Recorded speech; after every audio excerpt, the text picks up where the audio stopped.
We don't even have a Trump nominee for the high court, and already it feels like we're at Armageddon. None of this sage chin-stroking, well, this is a really important moment for the future of the Supreme Court, and we'll have to see who the president nominates. Doesn't apparently matter who the president nominates. You watch some of these liberal shows and liberal outlets. Huffington Post has already got the end of Roe with a picture of a coat hanger. Well, first of all, look, it's obvious. I mean, let me throw in CNN's Jeffrey Toobin, who didn't wait very many minutes after the Justice Kennedy retired to say you're going to see 20 states pass laws banning abortion outright, just banning abortion, because they now know there are going to be 5 votes on the Supreme Court to overturn Roe v. Wade.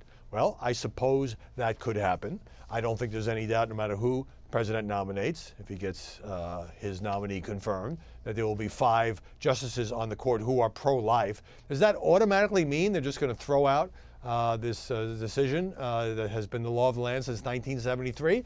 It's equally possible, it seems to me, that they could chip away at abortion rights and access to abortion rather than just throwing it out.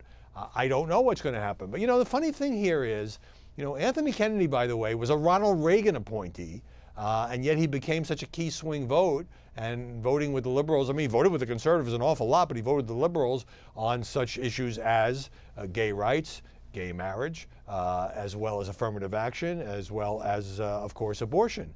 Sometimes the person who's picked for the high court surprises the president who does the picking.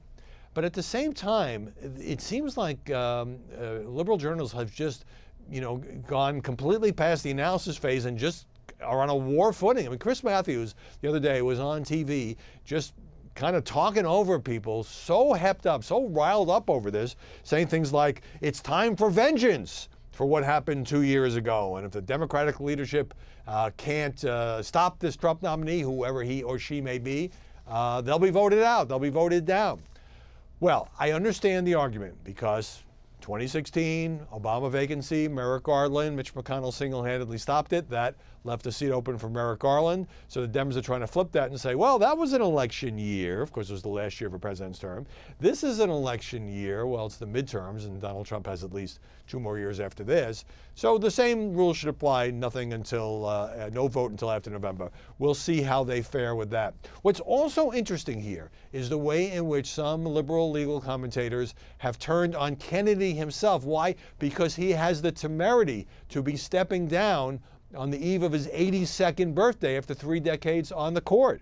So Dahlia Lithwick, a smart legal writer who writes for Slate, says many of us predicted Kennedy would not allow Trump to replace him with someone who would dismantle his legacy. Many of us believe that he would not want his work tarnished by a president who routinely attacks individual judges, and the very notion of an independent judiciary. We were wrong. So there's resentment of Kennedy for even stepping down and creating this situation. Now, this is not the first time, I have to remind you, that there will have been a bloody battle over a Supreme Court nomination. Everybody remembers what happened with Clarence Thomas when the Democrats did with Anita Hill's allegations of sexual harassment. Thomas ended up squeaking by 52-48. But Kennedy himself is on the Supreme Court. He was actually Reagan's 3rd choice during that period because Robert Bork couldn't get through.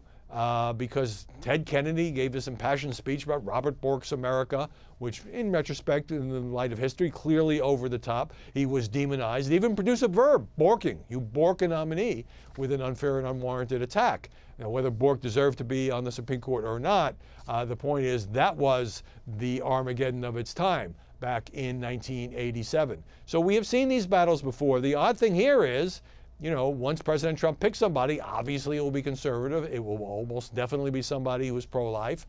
But maybe it will be somebody who, like Gorsuch, even opponents will have to concede that person is qualified for the high court. So if the media are at DEFCON 1 now, when the thing is only a couple of days old and we don't even have a nominee, imagine what we're all going to go through, the ugliness that's going to unfold, the sheer intensity. Look, this is a really, really important moment in American history, but at the same time, the divisiveness and the polarization. Let's have a healthy debate over whoever the president picks, but let's not demonize that person in advance.